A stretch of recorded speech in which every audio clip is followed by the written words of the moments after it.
धन्यवाद। आपका स्वागत है हमारे चैनल राजीव क्लासेज में। आज हम लोग पढ़ेंगे कक्षा 10 का गणित। कक्षा 10 के गणित में समांतर श्रेणी का एक्सरसाइज 5.2, एक्सरसाइज 5.1 और जो 5.2 में जो फॉर्मूला लगेगा और एनसीईआरटी के सभी उदाहरण हम लोगों ने इसके पहले के वीडियो में कर लिया आपके लिए। इसके लिए एक प्लेलिस्ट हमने बना रखा है, आप उसको जाकर के डिस्क्रिप्शन बॉक्स में से उस प्लेलिस्ट पे जाकर के आप सारे वीडियो को देख सकते हैं।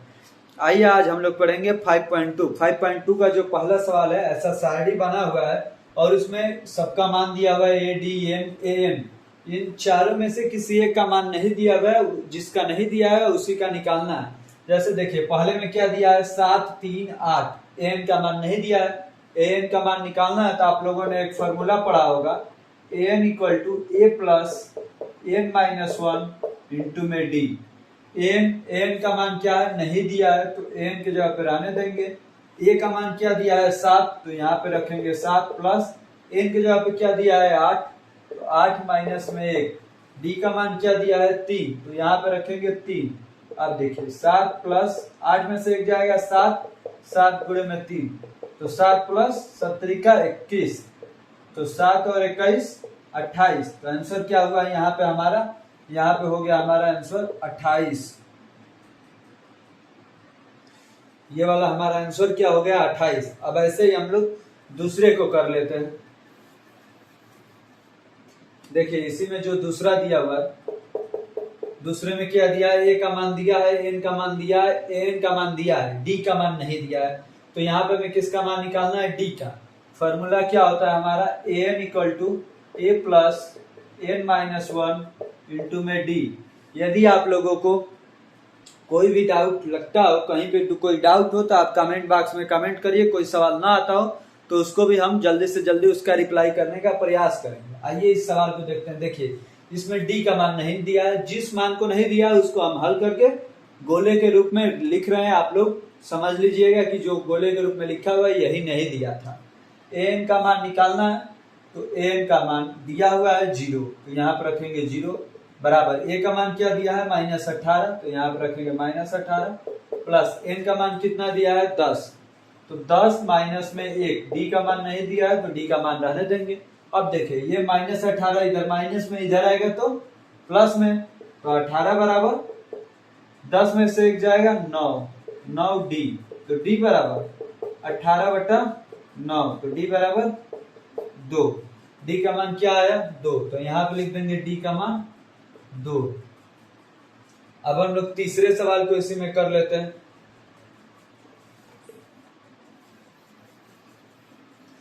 देखिए जो तीसरा है इसमें क्या नहीं दिया है, इसमें ए नहीं दिया है।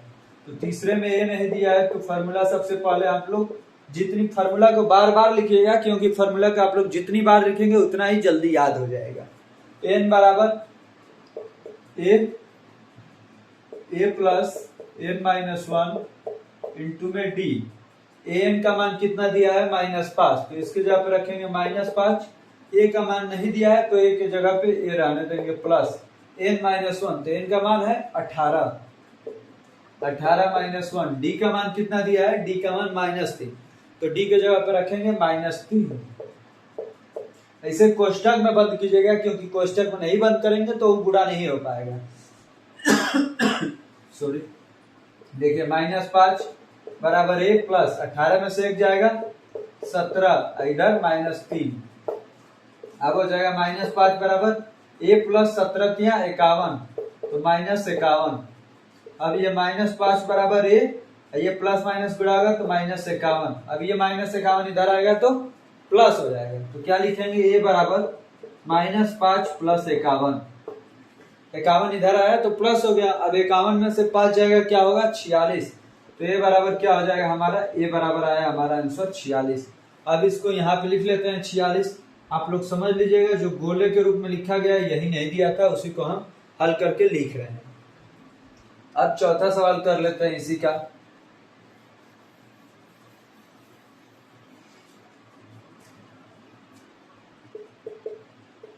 देखिए चौथा में हमें कहीं क्या नहीं दिया है, चौथे में हमें एन नहीं दिया है। एन का मान निकालना है तो सबसे पहले क्या करेंगे, फॉर्मूला को लिखेंगे। एन बराबर ए प्लस एन माइनस 1 इंटू में डी। एन का मान कितना है 3.6, यहाँ पे लिखेंगे 3.6। ए का मान कितना है, ए का मान है -18.9, तो ए की जगह पे रखेंगे -18.9 प्लस एन, तो एन नहीं दिया है तो एन की जगह पे एन ही रहने देंगे, एन माइनस में 1। डी का मान क्या दिया है, डी का मान 2.5 दिया है, तो डी की जगह पे रखेंगे 2.5। अब देखिए ये इधर माइनस है, इधर आएगा तो प्लस हो जाएगा, तो 3.6 प्लस 18.9 बराबर में n माइनस 1 2.5। अब देखिए 3.6 और 18.9 कितना हो जाएगा, 9 6 15 का 5 एक लगा हासिल, 8 3 11 12 का 2 एक लगा हासिल, 22.5 हो जाएगा। 22.5 बराबर n माइनस 1 इंटू में 2.5। अब 2.5 से गुणा है, इधर आएगा तो क्या हो जाएगा, भागा, तो n माइनस 1 इक्वल टू 22.5 बटे में 2.5। अब दशमलव सेम सेम जगह पर है तो दशमलव कट जाएगा। अब 25 से 225 को भागा देंगे तो कितनी बार में जाएगा, 9 बार में, तो n माइनस 1 इक्वल टू 9, तो n बराबर ये माइनस उधर जाएगा तो प्लस हो जाएगा, तो 9 प्लस 1 कितना आ जाएगा, n बराबर 10। n का मान कितना आया, 10, तो यहाँ पे हम लोग लिख लेंगे n का मान 10। चौथा भी हल हो गया। अब हम लोग कर लेते हैं पांचवा सवाल।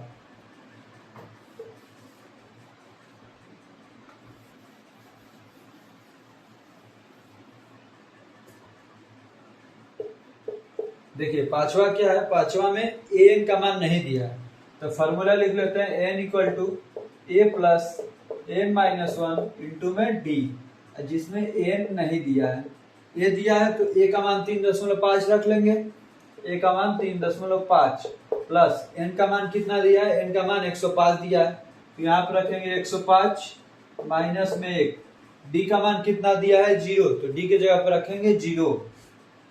अब देखिए n इक्वल टू 3.5 प्लस 105 में से एक जाएगा 104 गुणे में 0, 0 से गुणा होगा तो पूरा पद 0 हो जाएगा, तो n बराबर 3.5 प्लस 0, तो an बराबर क्या हो जाएगा 3.5। ये रहा हम लोगों का an का मान। क्यों n का मान भी a के बराबर आया, क्योंकि सर्वांतर हमारा 0 था, यहाँ पे क्या रख देंगे 3.5। ये रहा हम लोगों का पहला कंप्लीट हल हो गया। अब हम लोग कर लेते हैं दूसरा सवाल। अब हम लोग करते हैं दूसरे में दो बहुविकल्पी है, पहला करते हैं जो सही विकल्प है उस पर टिक लगाना है। सवाल क्या है, एपी 10 7 4 का तीसरा पद है, इसमें ए का मान क्या है 10, तो A equal to 10। D equal to कैसे निकलता है, तो दूसरे में से पहले को घटा दिया जाता है, 7 माइनस 10 तो कितना हो जाएगा -3। एन का मान दिया हुआ है 30, क्या हमसे पूछ रहा है ए 30 का मान, ए 30 का मान पूछ रहा है, तो एन इक्वल टू क्या होता है ए प्लस एन माइनस 1 इंटू में डी, तो एन का मान ए 30 पूछ रहा है, ए 30 का मान पूछ रहा है, ए का मान क्या दिया है 10 प्लस एन क्या दिया है 30 माइनस में 1, डी का मान क्या दिया है -3, तो यहाँ पर रखेंगे -3। अब देखिए इसको हल करते हैं तो ये 10 प्लस 30 में से एक जाएगा 29, इधर -3, ये हो जाएगा 10 29 87, तो प्लस माइनस 87। अब ये कोष्टक हटाएंगे तो माइनस हो जाएगा, 10 माइनस में 87 तो क्या आएगा -77। ये रहा हम लोगों का दूसरे का पहला, इसमें कौन सा विकल्प सही होगा, तो सी नंबर विकल्प सही होगा। अब हम लोग कर लेते हैं दूसरे का ही दूसरा। ये रहा हम लोगों का दूसरा, इसमें भी दिया हुआ है बहुविकल्पी है, ये भी -3 -1/2 2 का 11वां पद है, 4 विकल्प दिए हुए हैं, 11वां पद पूछ रहा है। कर लेते हैं, ए का मान कितना दिया है -3, डी का मान कितना दिया है तो -1/2 -3, दूसरे में से पहले को घटा दिया जाता है, तो क्या होगा -1/2 प्लस 3 हो जाएगा माइनस माइनस। अब इन दोनों का एलसीएम तो 2, तो क्या हो जाएगा -1 प्लस 6, तो 6 में से 1 जाएगा 5, तो कितना आएगा 5/2। डी का मान एन का मान क्या दिया है 11, ए 11 का मान पूछ रहा है। अब कर लेते हैं, फॉर्मूला क्या होता है n equal to A plus N minus 1 into में डी। एन का मान निकालना है 11 का मान, ए का मान कितना दिया है तो ए का मान हमारा दिया है -3, तो ए की जगह पे रखेंगे हम लोग -3 प्लस n का मान क्या दिया है, n का मान 11 दिया है, तो n की जगह पे 11 रखेंगे -1। d का मान कितना दिया है, d का मान निकाले हैं 5/2, तो यहाँ पे रखेंगे 5/2। अब देखिए ये हो जाएगा -3 प्लस 11 में से 1 जाएगा 10, तो 10 गुणे में 5/2, 2 से 10 5 बार में, तब ये हो जाएगा -3 प्लस 5 पचे 25, 25 में से 3 जाएगा 22, तो कितना आंसर हो जाएगा हमारा 22। 22 कौन सा विकल्प है, बी नंबर विकल्प है, तो बी नंबर विकल्प सही हो जाएगा। अब हम लोग कर लेते हैं तीसरा सवाल। अब हम लोग कर लेते हैं प्रश्नावली 5.2 का ही तीसरा सवाल। इसमें क्या दिया है, निम्नलिखित एपी में रिक्त खानों के पदों को ज्ञात कीजिए। सभी श्रेणी जो है, सभी नंबर एपी में है, समांतर श्रेणी में है। अब इसमें क्या करना है, जो खाली स्थान है उसको भरना है। कैसे भरेंगे आइए उसको देखते हैं। यहाँ पे 2 दिया है, यहाँ पे 26। 2 क्या है, प्रथम पद, ये हमारा तीसरा पद है जो 26 दिया है। तो जो पहला को हल करते हैं, ए का मान दिया है 2। तीसरा पद को हम लोग कैसे लिखते हैं, ये 3 को कैसे लिखते हैं, तो a + 2d बराबर कितना दिया है 26। a + 2d का मान कितना दिया है 26, तो a के जगह पे 2 रखेंगे तो क्या होगा, 2 + 2d = 26, तो 2d = 26 माइनस में 2, तो कितना हो जाएगा, 2d = 24, तो d = 24/2, मतलब d का मान कितना आया 12। अब ये कौन सा पद नहीं दिया है, दूसरा पद नहीं दिया है, तो दूसरे पद के लिए क्या होता है, a + d, तो a का मान कितना है 2 और d का मान 12, कितना होगा 14, तो यहाँ पर हमारा मान क्या आएगा 14। ये रहा हम लोगों का पहला सवाल।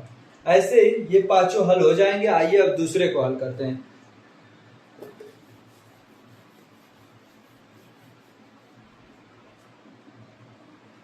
देखिए दूसरे को हल करते हैं। दूसरे में कौन सा पद दिया है, दूसरा और चौथा दिया है। दूसरे को हम लोग कैसे लिखेंगे, a + d, a + d क्या दिया है 13। चौथा जितना पद रहता है उसमें एक कम करके d का लिखते हैं। चौथा पद 3 दिया है, तो a + 3d लिखेंगे, 3d = 3। अब इसको हल करेंगे तो d का मान आ जाएगा। अब इन दोनों को क्या करेंगे, दोनों को घटा देते हैं, तो घटाएंगे तो चिन्ह बदल जाएगा। अब ये से कट जाएगा, d में से 3d जाएगा -2d, यहाँ पे 13 में से 3 जाएगा 10, तो d = 10/-2, तो कितना आया कट के -5। d का मान कितना आया -5। अब इस d का मान इस वाले में रख देते हैं, a + d =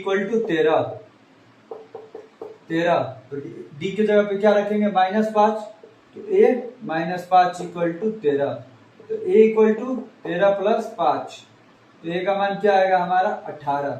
देखिए a का मान 18 आ गया, तो ये प्रथम पद ही है, तो यहाँ पे लिख देंगे 18। अब कौन सा पद निकालना था हमें, तीसरा पद। तो तीसरे पद के लिए क्या होगा, a + 2d, a का मान क्या आया है हमारा 18, तो 18 रखेंगे +2, d का मान -5, तो यहाँ पे रखेंगे -5, तो क्या हो जाएगा 18 - 10 क्या हो जाएगा 8। ये रहा हमारा तीसरा पद, तो तीसरा पद क्या हो जाएगा हमारा 8। अब ऐसे ही हम लोग तीसरे सवाल को हल कर लेंगे।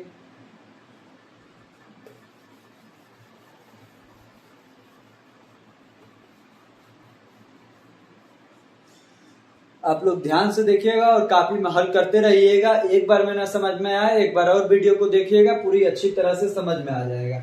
तीसरा में a का मान क्या दिया है 5। तीसरे सवाल में a का मान दिया है 5, और ये किसका मान है 1 2 3 4, चौथे पद का। तो चौथे पद को कैसे लिखते हैं, a + 3d लिखते हैं, a + 3d = 9 सही 1/2। a के जगह पे रख देंगे 5, तो 5 + 3d = 9 दूनी 18 1 19, तो 19/2। अब ये 5 उधर जाएगा तो माइनस हो जाएगा, तो 3d = 19/2 माइनस में 5। अब ये क्या होगा 2 5 10, तो 3d =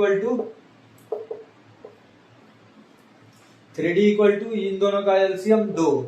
अब ये 19 और 19 माइनस में 5 दूनी 10, तो 3d = 9/2।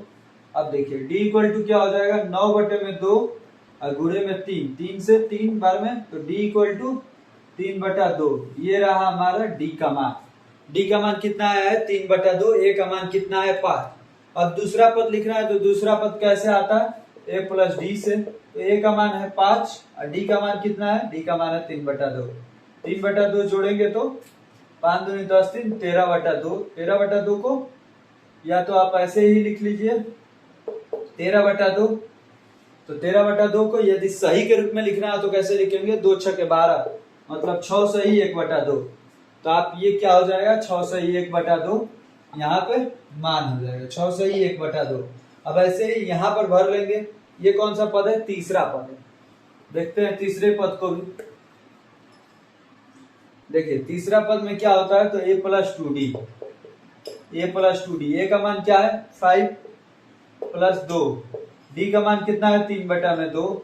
3/2, 2 से 2 कट गया, तो 5 + 3 कितना हो जाएगा हमारा 8। तो तीसरा पद कितना आया 8, तो यहाँ पे लिख देंगे 8।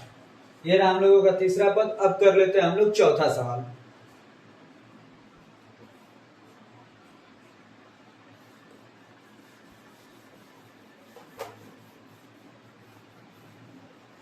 इन सबको आप लोग लिख लीजिएगा, इसको मिटा दे रहे हैं वीडियो को पॉज करके।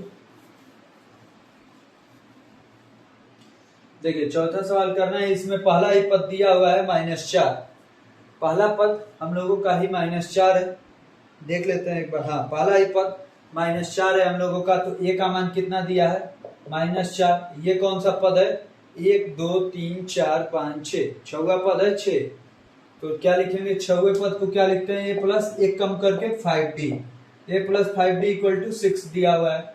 एक जगह पे रख देंगे -4, तो -4 + 5d = 6। तो ये 4 उधर जाएगा तो प्लस, तो 5d = 6 + 4। तो 6 + 4 कितना हो जाएगा 10। तो 5d = 10। तो d = 10/5। 10/5 मतलब d = आ जाएगा 2। ये देखिए d = 2। अब यह दूसरा पद लिखना है। तो दूसरा पद के लिए क्या होता है, a + d। a का मान कितना है -4, और दूसरे पद में d का मान 2। तो -4 + 2 -2, ये हो जाएगा हमारा दूसरा पद। तो यहाँ पे लिख देंगे -2। अब तीसरा पद कैसे निकलता है, तो a + 2d से। a का मान -4 + 2, d का मान 2। तो -4 और 2 दूनी 4, -4 से 4 कट गया, आंसर कितना आया 0। तो यहाँ पे लिख देंगे हम लोग 0। अब ऐसे ही ये कौन सा पद है, चौथा। तो चौथे पद के लिए क्या होता है, a + 3d। a के जगह पे क्या रखेंगे -4, तो -4 + 3, d का मान कितना आया था 2। -4 3 दूनी 6, -4 + 6 क्या होगा 2।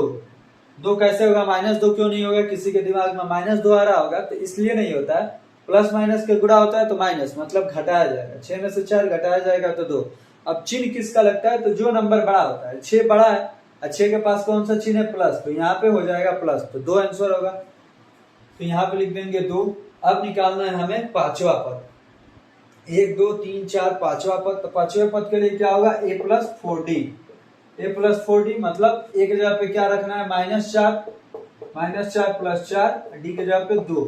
तो -4 4 दूनी 8 + 8, तो -4 + 8 क्या हो जाएगा 4। तो यहाँ पे क्या लिख देंगे 4।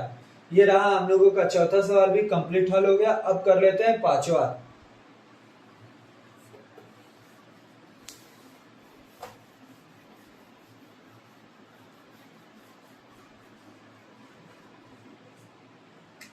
अब कर लेते हैं पांचवा। पांचवे में दूसरा पद दिया हुआ है 38। तो दूसरे पद को कैसे लिखते हैं, + d = 38। ये कौन सा पद है, तो दूसरा, तीसरा, चौथा, पांचवा, छठा। छठा पद दिया हुआ है -22। अब इन दोनों को क्या करते हैं, घटाते हैं। तो ये घटा देंगे, चिन्ह बदल जाता है घटाने पर। तो ये से कट जाएगा, 5d में से d जाएगा -4d, और 38 और 22 कितने हो जाएंगे 60। तो d = 60/-4, तो कितना आ जाएगा कट के -15। d का मान कितना है -15। d का मान जब -15 आया तो इस वाले मान में रखेंगे तो a का भी मान निकल जाएगा। a + d = दिया है 38। अब d की जगह पे -15 रख लेंगे, तो a + -15 बराबर 38 आया। तब देखिए a - 15 बराबर 38। a - 15 उधर जाएगा तो प्लस, तो a बराबर 38 + 15 कितना हो जाएगा, a बराबर 8 5 13 का 3 1 लगा हासिल, 3 1 4 1 5। a = 53। यहाँ पर क्या हो जाएगा 53, क्योंकि यह प्रथम पद ही है। अब तीसरा पद हमें निकालना है। तीसरा पद कैसे निकलता है, तो a प्लस 2d से। a का मान कितना है 53, 53 प्लस 2, d का मान कितना है -15, तो यहाँ पर रखेंगे -15। अब ये हो जाएगा 53, 15 दूनी 30, तो -30, 53 में से 30 जाएगा 23, तो ये आया हम लोगों का 23, तो यहाँ पे लिखेंगे 23। अब देखिए, अब निकालेंगे चौथा पद। चौथा पद के लिए क्या होता है a प्लस 3d, a के जगह पे क्या रखेंगे 53 प्लस 3, d का मान कितना है -15, तो यहाँ पे -15, तो क्या हो जाएगा 53, 15 45, तो -45, 53 में से 45 जाएगा 8, तो यहाँ पे क्या हो जाएगा हमारा आंसर 8। अब कर लेते हैं कौन सा पद निकालना है, 1 2 3 4 पांचवा पद। पांचवें पद के लिए क्या होगा a प्लस 4d, a का मान कितना है 53, अब प्लस 4, d का मान कितना है -15, ये हो जाएगा 53, 15 चौके 60, तो -60। अब 53 में से -60 जाएगा तो कितना होगा -7। ये रहा हम लोग का यहाँ वाला पद -7, और ये -22 दिया हुआ था। ये रहा हम लोगों का तीसरे का पांचवा सवाल। ये हम लोगों का तीसरा सवाल कंप्लीटली हल हो गया है। हमें उम्मीद है कि आप लोगों को अच्छे से समझ में आया होगा। यदि आप लोगों को अच्छे से समझ में आया होगा तो वीडियो को लाइक कीजिए और दोस्तों को भी शेयर करिए, और यदि आपने सब्सक्राइब नहीं किया है तो चैनल को भी सब्सक्राइब कर लीजिए, जिससे आपको डेली बाय डेली की क्लास की नोटिफिकेशन मिलती रहे, जिससे आपका मैथ में बोर्ड में ज्यादा से ज्यादा नंबर आए। आप किसी भी बोर्ड के हो, एनसीईआरटी बुक आपके बोर्ड में लगती ही होगी, आपके बोर्ड में नहीं लगती होगी तो एनसीईआरटी के ही बुक से ज्यादातर बोर्ड में क्वेश्चन आते हैं। बहुत ज्यादा उम्मीद होती है क्योंकि हर एक गवर्नमेंट ने एनसीईआरटी की बुक लगा रखी है, इसीलिए एनसीईआरटी से ही सवाल आते हैं, और हमने एनसीईआरटी के हर एक चैप्टर को विधिवत हल कराया है, एक भी क्वेश्चन छोड़ा नहीं है, हर एक क्वेश्चन को हल कराया है, जिससे आपका कोई भी क्वेश्चन मिस ना हो पाए और आप हर एक तरीके को अच्छे से आसान तरीके से समझाने का प्रयास किया, और आप लोग समझिए। धन्यवाद आपको अंत तक बने रहने के लिए।